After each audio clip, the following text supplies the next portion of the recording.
हम नहीं कर सकते। हम इधर तो बहुत नाचेंगे, भोले बाबा के वक्त है, तो चीलिंग मत पीना, और चीलिंग पीना चाहते तो पहले सर्फ गले में डालना या जहर पी लेना।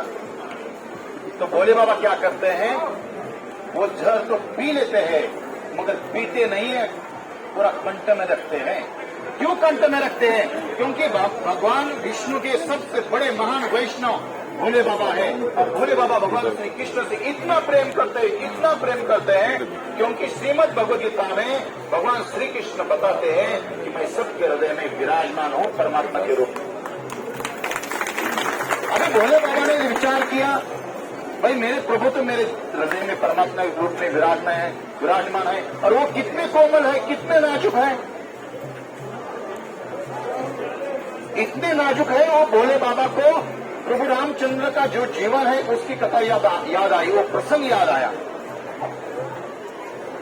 सीता मैया जब भी अपने मैके में थी, जब भी चलती थी, वो कभी पृथ्वी के ऊपर पांव नहीं रखा उसने। क्यों? क्योंकि सीता मैया के पांव इतने नाजुक थे, कोमल थे। क्या करते थे, जो गुलाब की पंखुड़ियां थी ना, गुलाब नहीं पंखुड़ियां, उसके ऊपर सीता मैया चलती।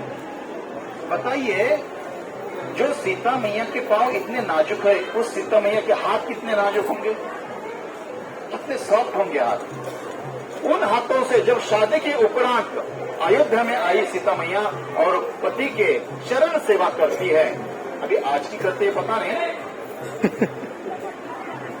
सीता मैया हर दिन प्रभु रामचंद्र के चरण सेवा करती, पांव दबाती थी। अभी आज की क्या दबाती थी पता नहीं है।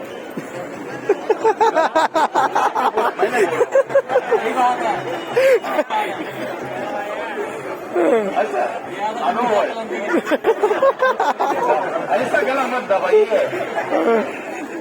और जब सीता मैया प्रभु के चरण सेवा करती थी, तो प्रभु तो सोए थे बीच में, जैसा कोई घोड़ा आया है, घोड़ी आए है, कोई जख्म है और उसको टच होते हमें कितना दर्द होता है, उस तरह से प्रभु रामचंद्र कर रहे हैं।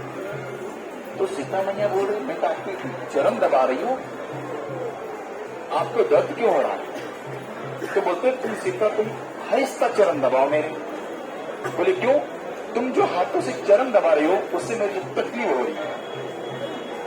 और जब देखा सीता मैया ने धोती ऊपर करके, तो मेरे प्रभु के चरणों को क्या हुआ, पांव को फोड़ी आ गई। फोड़ी क्यों आ गई?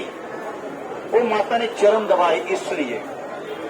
तो देखो, जो सीता मैया के पांव इतने नाजुक है, उस सीता मैया के हाथ कितने नाजुक है,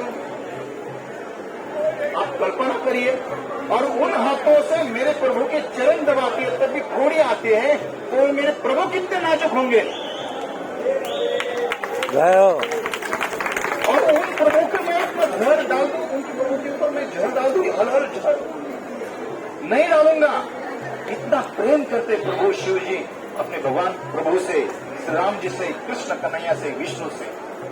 और वो जहर बोले मैं अंदर नहीं डालूंगा, वो जहर मैं अपने कंठ में धारण करूंगा, क्योंकि उनके आदेश का पालन भी होगा और उनको तकलीफ भी नहीं होगी। और वो जहर कंठ में डालने के बाद उनकी जब हालत बेकार होगी, दहकता बढ़ गई शरीर में, तब प्रभु ने उनको आदेश दिया, हे भोले बाबा, आपके पास मैंने 2 नाम रखे, वो क्या है?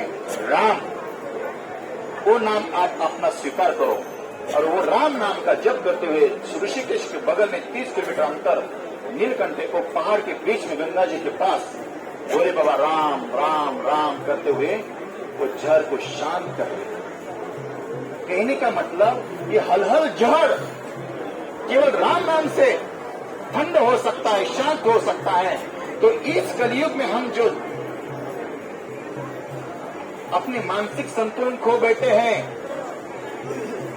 भूख की जहर से, ये चाहिए, वो चाहिए, वो चाहिए, अशांत जीवन है, तो हम क्यों नहीं शांति प्राप्त कर सकते हैं, मगर हम राम नाम नहीं लेते। तो एक यात्रा में ध्यान रखना, इस यात्रा में आप आए हो तो जीवन में परिवर्तन होना चाहिए, और जिसके जीवन में परिवर्तन नहीं होता वो मनुष्य नहीं हो सकता। भोले बाबा के जीवन में परिवर्तन हुआ, संतों के जीवन में परिवर्तन हुआ। और हमारा जीवन कैसा है? हमें ठेस लगती है फिर भी हम चलते, ठेस लगती है फिर भी चलते हैं, हम सुधरते नहीं है, इसलिए हमारे अंदर परिवर्तन नहीं होता। जिसको ठेस लगी और वो रास्ता बदल देता है वही महात्मा बन सकता है। तो हम आज के इस स्थिति में सबके लिए हम एक दूसरे से प्रार्थना करें, भगवान से प्रार्थना करें कि सबका दर्शन, भोले बाबा आपको सबको दर्शन देवे। दूसरा, आपके जीवन में कृष्ण भक्ति, शिव भक्ति जरूर बढ़े। जिसके ऊपर शंकर जी प्रसन्न हुए ना, उसको कृष्ण भक्ति जरूर मिलेगी, ये ध्यान में रखना।